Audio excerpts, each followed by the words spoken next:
Karibu tena siku ya leo tunapokuja katika kipindi kingine, kipindi kizuri kabisa, kipindi kinachoongelea chakula na sio chakula. Tumekuwa na vipindi mbalimbali vya afya na tunajaribu kuangalia jinsi tunavyoweza tukatunza afya zetu kupitia tunachokula, kupitia maisha yetu, lifestyle. Ukiangalia katika takwimu mbalimbali za dunia zinaonyesha kwamba magonjwa yanayomsumbua mwanadamu sasa hivi sio magonjwa kuambukiza kama katika karne zilizopita.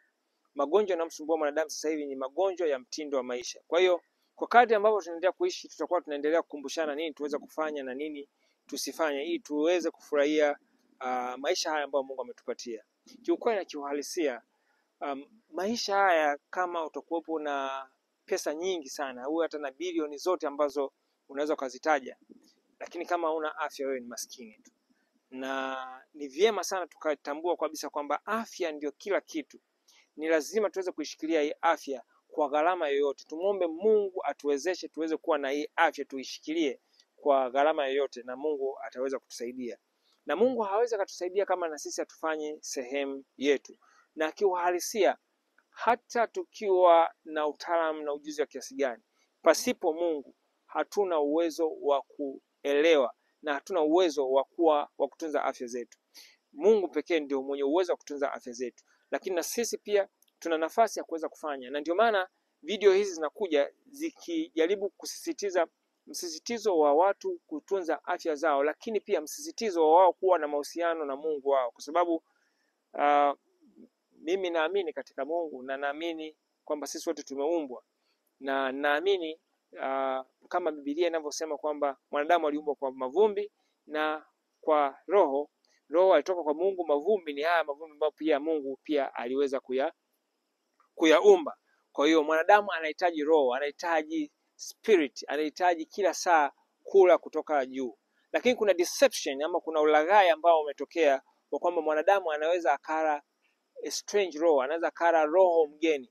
Nikiwa na maana kwamba it could be movies, inaweza kawa ni sex, ngono, inaweza kawa ni pornography, inaweza kawa ni mambo ya kamari na kadhalika. Vyote hivyo tunajaribu kuulisha roho, yani tunajaribu kumlisha roho, na tunajikuta kwamba hatuna uwezo, yani havina uwezo wa kumshibisha roho. Yes, anaweza akapata auheni kwa muda fulani, nikiwa na maana kwamba unaweza kupata auheni kwa muda fulani kwa kuwa labda na mwanamke mzuri, kwa kuwa labda na kucheza kamari, labda kwa kwenda club, kwa kunywa pombe, kwa kutumia madawa kulevya. Yote hivi vinaweza vikakupatia relief ya muda mfupi, lakini kiuhalisia baada ya hiyo dose kutoka, unajikuta kwamba una shida mara 2 au mara 3 zaidi. Kwa hiyo unaweza kuona kwamba hatuna pa kukimbilia. Kwa mtu yeyote anayeamini kwamba ameumbwa na Mungu, hana pa kukimbilia. Na hata kama hauamini kama umeumbwa na Mungu, maana pia watu wengi sasa imekuwa ni kawaida wakiamini kwamba sisi hatujaumbwa na Mungu, lakini bado tutakubaliana na mimi kwamba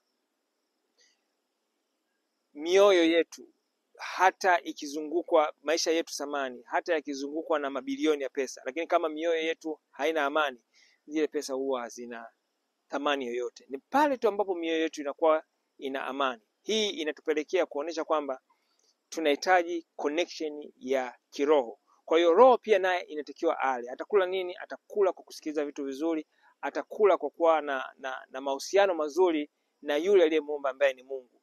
Hilo halikwepeki. Unaweza usilipata hospitalini, lakini kiuhalisia hilo ndio lenyewe, na hilo ndio tiba ya kweli. Kwa sababu sayansi imefeli katika vitu vingi sana, lakini na sayansi pia haina majibu ya vitu vingi, lakini kuna majibu mengi ambayo yanapatikana katika yule aliyetuumba ambaye ni Mungu, na ni majibu yote yanapatikana kule. Kwa hiyo hilo ni sehemu ya kwanza, lakini leo hii natamani sana tuongelee swala la vyakula na vitu ambavyo sio vyakula. Ni vyema tukajua chakula gani ambacho tunatakiwa kukula. Matokeo ya kula chakula ambacho sio chakula huwa yanaonekana katika miili yetu, lakini cha kusikitisha zaidi yanaonekana pia katika akili zetu, yanaonekana katika akili za watoto wetu. Tumekuwa na jamii ya watoto ambao hawana subira, hawana patience, hawana adabu, hawana maadili yote kwa ujumla. Ni kwa sababu ya chakula ambacho tunakula au ambacho wanakula. Kwa sababu chakula kinatengeneza damu, na ni katika damu tunatengeneza seli. Seli inatengeneza tissue. Tissue zinatengeneza organ, ndio hiyo kama ubongo. Ubongo unatengeneza sasa, ndio kuna mawazo humo ndani na mafikirio na fikra, na katika hizo fikra sasa zinatengeneza tabia, na tabia inatengeneza sasa ile personality ambayo ndio wewe jinsi ulivyo. Kwa hiyo utagundua kabisa kwamba unachokula ndio zao la wewe jinsi ulivyo. Mihemuko yote inategemeana na aina ya chakula unachokula. Kama unakula aina fulani ya vyakula itakufanya uweze kuwa na mihemuko. Kama unakunywa aina fulani ya vinywaji vitakufanya uweze kuwa na mihemuko. Kwa hiyo hata watoto wadogo tunawatengenezea tabia njema ambazo zitafaa katika jamii yetu, lakini pia tabia za kishenzi ambazo zitakuwepo ni mzigo na hasara katika jamii zetu. Kwa hiyo kila kitu kipo katika chakula. Ukienda katika nchi za Asia, nchi za Asia, kiukweli na kiuhalisia aina ya chakula ambacho wanakula ni tofauti kabisa na ukienda katika nchi za magharibi za wazungu. Yaani ni vitu viwili tofauti. Na sasa matokeo ya hiki ambacho wa magharibi wanakula na hiki ambacho watu wa Asia wanakula kinaonekana pia hata kwa watoto. Nikiwa na maana kwamba zile task ama kazi zile ngumu ambazo zinamfanya mtoto aweze zinahitaji ile endurance ya akili, zinahitaji ndio hiyo, si nakosa lugha yake ya Kiswahili hapa ya haraka. Yaani zinahitaji kwamba ile akili iweze kufanya kazi sana. Task hizo au kazi hizo mara nyingi zimekuwa zikifanywa na zikifanikishwa na watoto wanaotoka katika Asia kuliko hawa ambao wanatokea wa magharibi. Juzi nilikuwa naangalia picha fulani ikanipatia kufikiria kidogo kwamba wamesema kwa miaka 20 wa Marekani ndio wameweza kushinda tuzo ya mahesabu, wamewashinda wa China kwa miaka 20. Yani kwa miaka 20 mfululizo wa Marekani wamewashinda wa China kwa mara ya kwanza. Nilipoangalia ile picha, na ile picha waliokuwepo pale walikuwepo ni wa China, lakini walioshika bendera ya Marekani. Ikiwa na maana gani? Ikiwa na maana kwamba hata walioshinda hiyo tuzo bado ni wa China wale. Wazungu wako wapi? Ni kwa sababu ya maisha ambayo wanaishi, kwa sababu chakula tunachokula kinapelekea discipline. Mimi nafuatilia, ni mpenzi wa classical music, piano, na nimekuwa nikicheka nimefuatilia competition nyingi za piano. Cha ajabu kuliko vyote, muziki wa classical asili yake ni Ulaya, na muziki wa classical ni wa Ulaya, yani ni muziki wa asili yake Ulaya kwa asilimia zote. Lakini kilichoshangaza ni kwamba wanaoshinda sasa hivi mashindano ya piano competition sio wazungu. Yaani namba 1 na namba 2 ni wa Asia. Inaweza kuwa ni wa Korea, inaweza kuwa ni wa China, inaweza kuwa ni wa Japan. Chijaribu kuongea ni nini? Aina ya chakula kinamfanya mtu awe hivyo jinsi alivyo. Na kiuhalisia hata wa Marekani wengi ambao wanashinda ni wale ambao wamehamia na wazazi wao, lakini ile mazingira yao ya kuishi tokea wakiwa wadogo waliishi wakiwa kule Asia. Pointi ni nini? Pointi ni kwamba mlo wa watu wa magharibi, aina ya chakula cha watu wa magharibi kimeonekana kikifeli katika kutengeneza akili. Utaniambia kuna teknolojia nyingi ambazo zinatoka magharibi. Ni kweli. Lakini hizi teknolojia zinaweza zisiwe za wale wa pale pale. Ikiwa na maana hata wewe ukienda magharibi unaweza kupata uraia na ukawa ni sehemu ya watu wa kule. Kwa hiyo ni vigumu pia kutrace kwamba ni wale indigenous au wale wa pale pale. Na hata kama wapo, sio wengi. Pointi kwamba sio lazima asiwepo na mtu hata mmoja, lakini pointi ninayojaribu kuongea hapa ni kwamba sio wengi, ni kwa sababu ya maisha, lifestyle. Chakula kinatengeneza discipline. Ni vigumu sana kwenda katika sehemu za vyakula tu hivi vya mtaani magharibi ukakuta wanauza mboga za majani, lakini ukienda Asia kabisa kwenye takeaways wanauza mboga za majani kabisa fresh. Yani ikiwa na maana kwamba sio hata ile saladi ambayo inakuwa kidogo katika bakuli, lakini ni chakula ambacho kama cha nyumbani, labda nitumie lugha hiyo. Yani unaenda sehemu ambayo kuna takeaway, lakini ni takeaway ambayo ni ya chakula cha nyumbani ambacho kinapikwa na kina aina ya vyakula vyote ambavyo ni vya muhimu katika mwili wako. Ni kweli katika mataifa ya wenzetu wa Asia wanaweza kuwa wamefeli, wanakula konokono, wanakula nyoka na kadhalika, lakini haiondoi kwamba hawa watu wana discipline kubwa sana ya vyakula, kiasi kwamba kwa aina ya chakula, aina ya lifestyle ile ambayo wanaishi, wangekuwa wanaishi kama ambavyo labda sisi tunakula huku ovyo, asingekuwa hata mtu mmoja anaishi sasa hivi kule. Kwa hiyo wanaweza kuishi maisha marefu, pamoja na kwamba kweli wanavunja afya, lakini pia ni kwa sababu gani? Ni kwa sababu wanakula vyakula ambavyo vinasaidia sasa kuweza kupunguza zile dalili, nasema symptoms zinazotokana na, ambazo zingetokana na nini? Zingetokana na vyakula vile vibovu wanavyokula. Sasa ni nini ninachojaribu kuongea hapa? Ni kwamba kuna vyakula ambavyo vinatengeneza damu iliyo salama, na pia vinatengeneza uwezo wa kujizuia, lakini kuna vyakula ambavyo vinafanya the other way round. Na pia inapokuja hata katika swala la kupungua, kuna vyakula ambavyo vinaweza vikakuwezesha kuweza kupungua. Kwa mfano, vyakula vingi ambavyo vimekobolewa ni vyakula ambavyo ni hatari sana. Ni vyakula ambavyo kwa jinsi ambavyo vimetengenezwa, mwili wako hauvitambui. Na hili linapeleka katika ile pointi yangu ya kwanza niliyosema kwamba sisi tumeumbwa na Mungu hata kama mtu hataki kuamini. Yaani kwamba kuna connection kati ya vile ambavyo Mungu ametuumba sisi na vile ambavyo viko ardhini. Sisi tuna hormone mbili. Kuna moja inaitwa leptin, alafu nyingine inaitwa ghrelin. Ghrelin ni hormone ya njaa. Yaani ni hormone ambayo ukisikia njaa, unapojisikia njaa, ina maana kwamba ghrelin ime switch on. Lakini unapokula chakula ukishiba, leptin ndio inakuambia kwamba bwana umeshiba. Sasa nisikilize kwa makini. Unapokula vyakula vilivyokobolewa, unapokula vyakula ambavyo ni vya viwandani, ambavyo ni refined, ambavyo vimetolewa nyuzi, hivi vyakula havina uwezo wa kuiswitch off au kuiswitch on, let me say kuiswitch on leptin. Kwa hiyo ina maana kwamba unakula zaidi ya kiwango kile ambacho ungepaswa kula, na bado utajihisi haujashiba. Kwa sababu gani? Kwa sababu vile vyakula havina nyuzi. Kwa hiyo Mungu alivyoumba vyakula vyote vyenye nyuzi ambavyo ndio vinaitwa vyakula, sasa ni kwamba utakapokula vikifikia kiwango fulani, ile leptin inaweza kutrigger, kusense na kusema kwamba okay, sasa hivi umefanyaje? Umeshiba. Na ikatrigger na ukajihisi kwamba sasa huhitaji kula zaidi. Na ndio maana watu wengi ambao wanataka kupungua wanashindwa kupungua. Kwa sababu gani? Wanakula vyakula ambavyo havina nyuzi. Kwa hiyo sifa moja ya chakula, lazima kiwe na nyuzi. Hakuna chakula kinachotoka katika ardhi ambacho hakina nyuzi. Vyakula vyote vinavyotoka katika ardhi vina nyuzi. Vyakula vyote ambavyo vinatoka katika viwanda havina nyuzi. Kukosekana kwa nyuzi kwa vyakula, kwanza ni number one trigger of cancer. Nikiwa na maana kwamba ni sehemu muhimu pekee ambayo inaweza ikakufanya wewe uweze kupata kansa. Kula vyakula au kutumia vyakula mara nyingi ambavyo havina nyuzi. Ukitoa sababu hii ya njaa, sababu nyingine tu ni kwamba kile chakula kwanza hata kinaingia katika damu kwa haraka zaidi.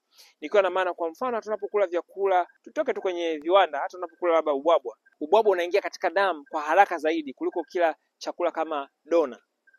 Okay?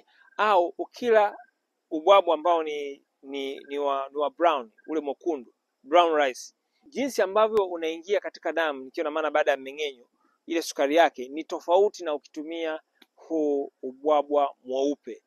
Na hili mimi nimeliona hata kwa wagonjwa wa sukari, wamekuwa wakitumia, unamshauri atumie brown rice na sukari, unakuta kwamba ina stabilize kuliko akitumia ule mweupe. Kwa sababu gani? Kwa sababu huu wa brown una nyuzi. Mungu aliumba nyuzi kusaidia kwamba ile glucose isiingie kwa haraka katika damu na kusababisha kusababisha sukari kupanda kwa kasi. Ina maana zile nyuzi zinazuia ile sukari. Ina maana kwamba sukari itakuwa inaingia katika damu kwa kipimo. Mungu ni mwema sana. Na hili unaweza kuliangalia hata katika matunda. Matunda yanapozidi kuiva, yani tunda lolote linapozidi kuiva, ndivyo ambavyo linazidi kuongezeka nyuzi. Angalia tunda lolote, liwe ni embe, liwe ni nanasi. Nimesema tunda lolote. Hiyo sasa fanya uchunguzi wako wewe mwenyewe. Kwa kadri linavyozidi kuiva, linavyozidi kuwa tamu, ndivyo ambavyo linavyozidi kuwa na nyuzi.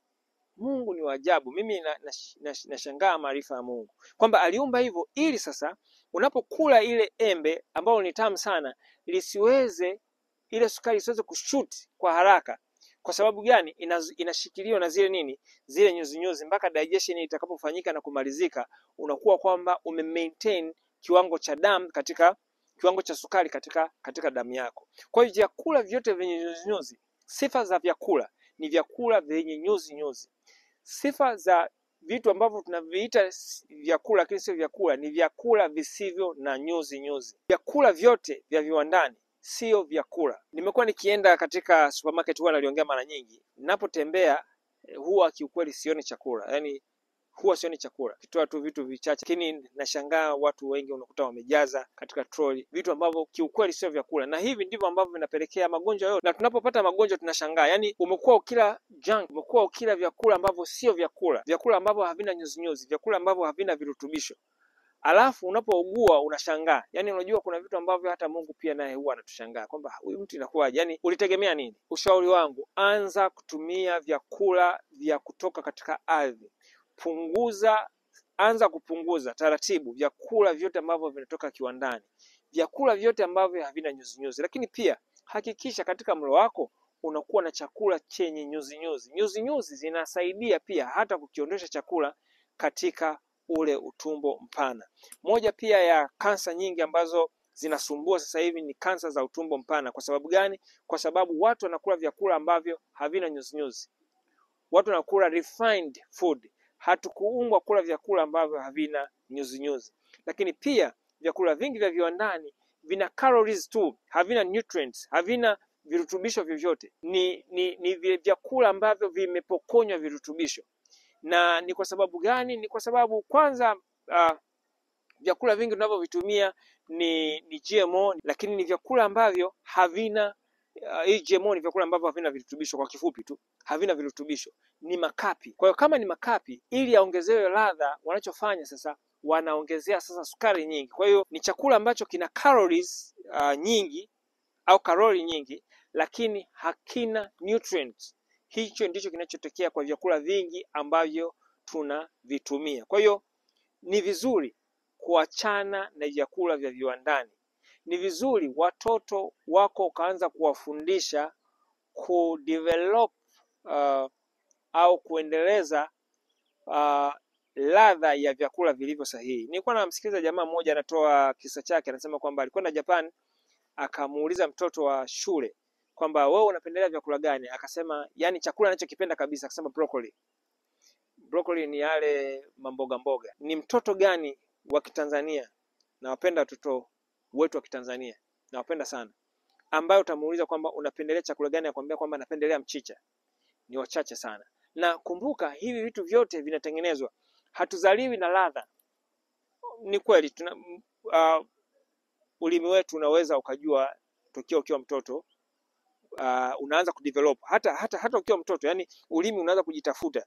Ulimi pamoja na connection ya ubongo wetu huwa unaanza kujitafuta kwamba hiki ni kitu kitamu, hiki ni kitu kichachu, hiki ni kichungu. Ndio maana mtoto unaweza kumpatia kitu kichungu anatema, au ukimpatia kitamu, vitu kama hivyo. Lakini point yangu iko hapa, kwa kadri ambavyo tunamfundisha mtoto ladha ya chakula, hapa naongelea chakula, mtoto anajifunza kutengeneza ladha ya chakula kizuri, ambacho hiki chakula kinajenga mwili, lakini hiki chakula kinajenga pia afya ya akili.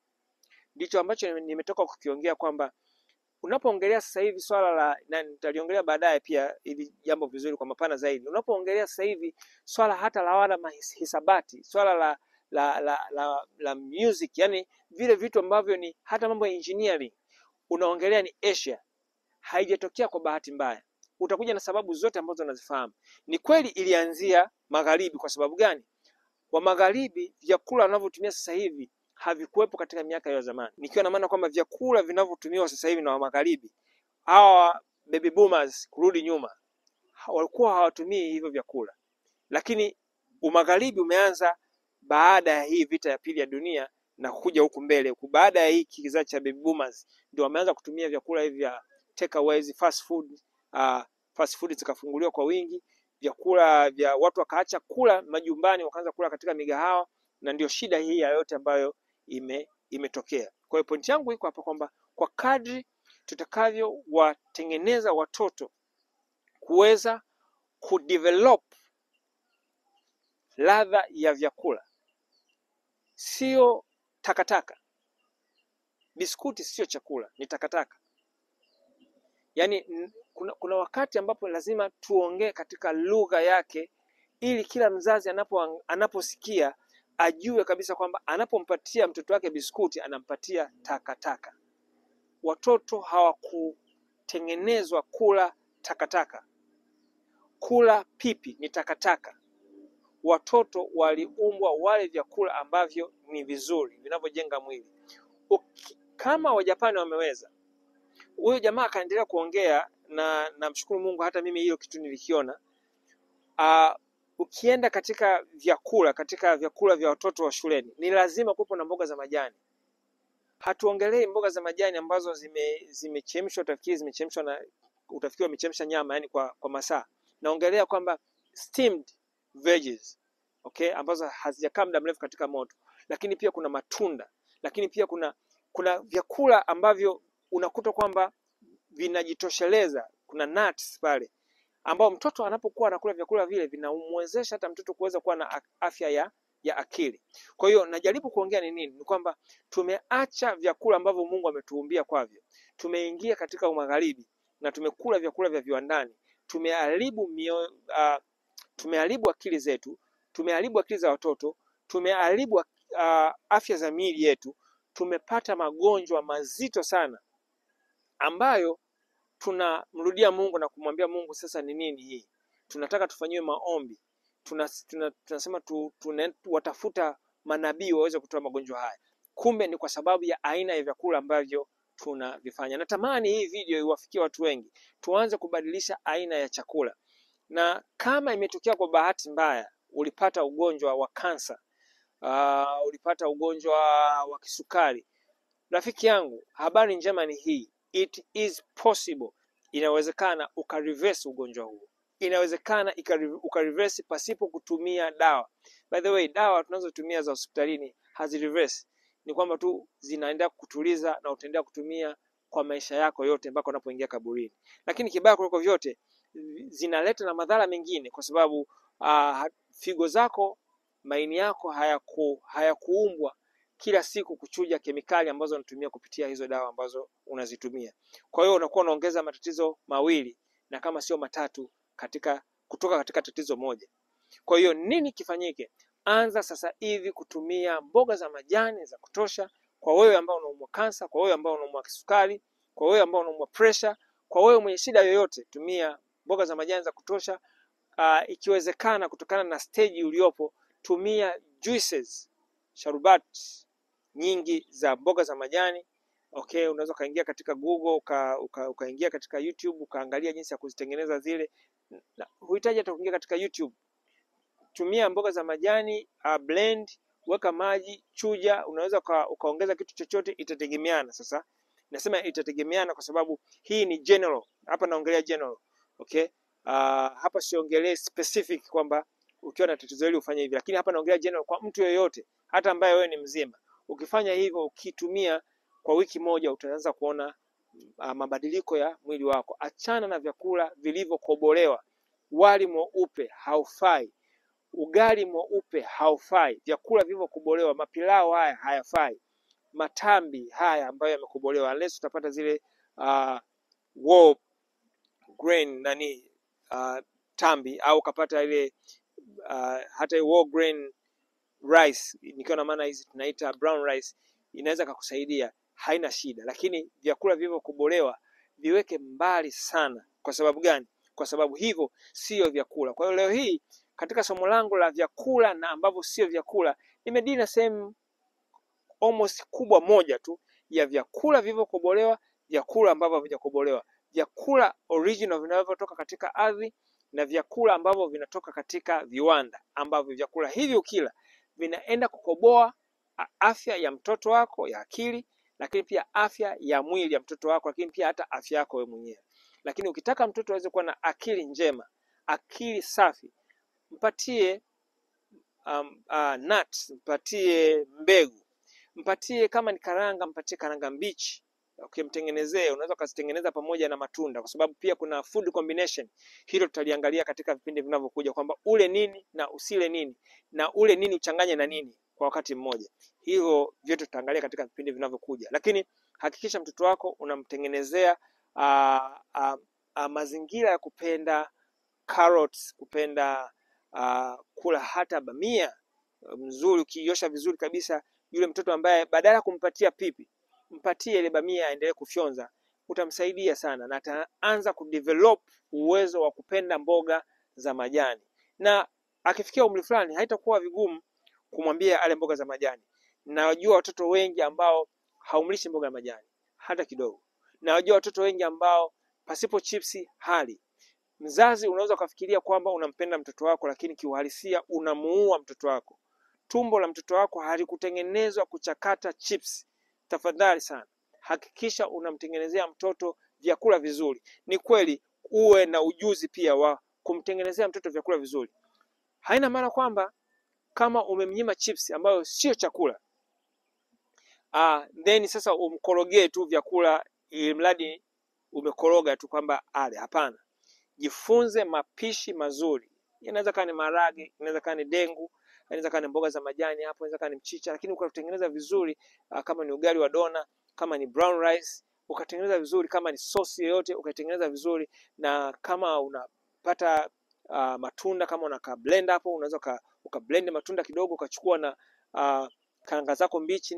Tutaangalia hata vyakula mbalimbali jinsi ya kuvitengeneza ambavyo vinavutia, ambavyo hutohitaji vyakula vya nyama wala vya wanyama wala mazao ya wanyama. Vyakula vizuri ambavyo vitakusababisha uweze kuwepo na afya tele na nguvu nyingi. Na nitakwambia vyakula hivi hata nguvu hii ya mwili. Watu wengi sasa wana shida za nguvu. Watu wengi, wanaume wengi wana shida hata za nguvu zao, ni kwa sababu ya chakula wanachokula. Kumbuka, hakuna effect ambayo haina cause. Kukosa nguvu za kiume, kukosa nguvu za mwili, kukosa nguvu za akili ni effect. Cause ni nini? Ni kile ambacho unakula, cha kimwili na cha kiroho. Kwa hiyo naamini kupitia video hii na video nyingi ambazo zinakuja za afya, usipange kukosa. Natamani sana uangalie mpaka mwisho na utabarikiwa, na uendelee kusubscribe kupata masomo haya, ili uanze safari mpya kwa upya katika maisha yako. Kwa hiyo napomaliza, hakikisha unakula chakula. Hakikisha kila ambacho kinakaa katika meza, jiulize, hiki ni chakula au sio chakula? Kuna picha unayoiona hapo inayoendelea pale nyumbani. Mimi natumia brown rice, situmii white rice. Hiyo situmii kabisa, natumia brown rice. Na sasa hii brown rice, kabla sija kwenda katika brown rice, hapa niseme hivi, sifa nyingine ya chakula, alafu nitakuja kwenye brown rice, ni kwamba lazima iwe ina uwezo wa kuota. Kwa sababu kumbuka kwamba chakula ni maisha. Kwa hiyo kama chakula unaweza kukipanda, yani sifa moja ambayo unaweza kujiuliza, chakula ambacho umekula leo hii, je, tukikipanda kinaweza kikaota? Kama hicho chakula hakiwezi kuota, haujakula chakula rafiki yangu. Umejaza tumbo lakini haujakula chakula. Kwa hiyo ukila nyanya, ukila kachumbari, pale umekula chakula, kwa sababu ile mbegu, yani ukiweka sehemu inafanyaje? Inaota. Sasa nije katika mfano huu wa rice. Nilikuwa nina sehemu nimeweka punje, sema punje zilidondoka za huu mchele, punje kama 2 tu au 3 zilidondoka. Kwa hiyo ilipodondoka ile punje, nilichokifanya mimi sikuiona, yani imedondoka kwa muda mrefu, ikawa imekaa pale, lakini ile eneo lilikuwa lina unyevunyevu. Baada kama siku 3 siku 4, nikashangaa ile punje imeota na imetengeneza zile zinaitwa sprouts, imeota na imetengeneza kimelea. Nafikiri sprouts kwa Kiswahili ni kimelea. Kama nakuwa nimekosea mtanirekebisha, lakini kwa Kiingereza ni sprouts. Okay? Ikawa imeota. Ilivyoota nikashangaa. Of course najua kwamba brown ni mchele ambao una afya nyingi sana. Najua brown rice ni mchele ambao unahitajika katika mwili wako na una vitu vingi. Hiyo ndio naliongelea siku nyingine. Lakini nilishangaa kwamba ule mchele umeota. Rafiki yangu, ukichukua mchele mweupe huu ambao unakula, yani hata ukiupanda, yani ukawekea na mbolea, maana huu wenyewe ni punje ambayo ilidondokea kwenye maji. Hakuwepo kuna mbolea wala mazingira yoyote ya kufanya uweze kufanyaje? Kuota. lakini nakwambia ukichukua mchele mweupe hata upande vipi hauwezi ukaota. Ni kweli kuna calories utakazozipata na nini, lakini hauna virutubisho, hauna vitamins, hauna madini ya muhimu ambayo yanahitajika katika mwili wako, ambayo unayapata katika hii nafaka ambayo haijakobolewa. Nikiwa na maana kama brown rice au kama nafaka kama unga mweupe, unga wa samani wa dona. Unapokula ule unapata nafaka ambayo ina virutubisho vyote. Kwa hiyo kama unavyoona katika hiyo picha, unaona ni uhalisia wa kile ambacho ninakiongea. Kwa hiyo siongei labda uchunguzi si kutoka nchi fulani, naongea kitu ambacho kimetokea nyumbani, na hata sikupanga kwamba hii iweze kuota, lakini nilishangaa kwamba ni kwa kuiacha tu sehemu imeota. Manake ni nini? Manake ni kwamba katika ile mbegu kuna maisha, na mwili wako uliumbwa kula maisha, sio mfu, sio mizoga, sio maiti. Mwili wako uliumbwa kula maisha, sio vitu vilivyokufa. Na ndio maana tunaugua sana na tunakufa. Kwa sababu gani? Kwa sababu tunakula kifo. Yaani ni principle ya maisha. Ukila kifo utakuwa kifo, ukila maisha utakuwa na maisha. Kwa hiyo nakupendekezea leo hii kula vyakula, na hasa vyakula vile ambavyo vyote vinavyotoka katika ardhi, lakini ambavyo havijapitia katika process yoyote ya viwandani. Moja au viwili au viungo fulani vinaweza vikapitia katika hali ya kiwanda, lakini tunashauri 99% iwepo vyakula ambavyo ni fresh. Lakini pia katika sahani yako hakikisha unakula vyakula vibichi. Yaani na maana kwamba hata kama kweli utakula hiyo brown rice, hata kama utakula nini, lakini hakikisha kwamba una kipande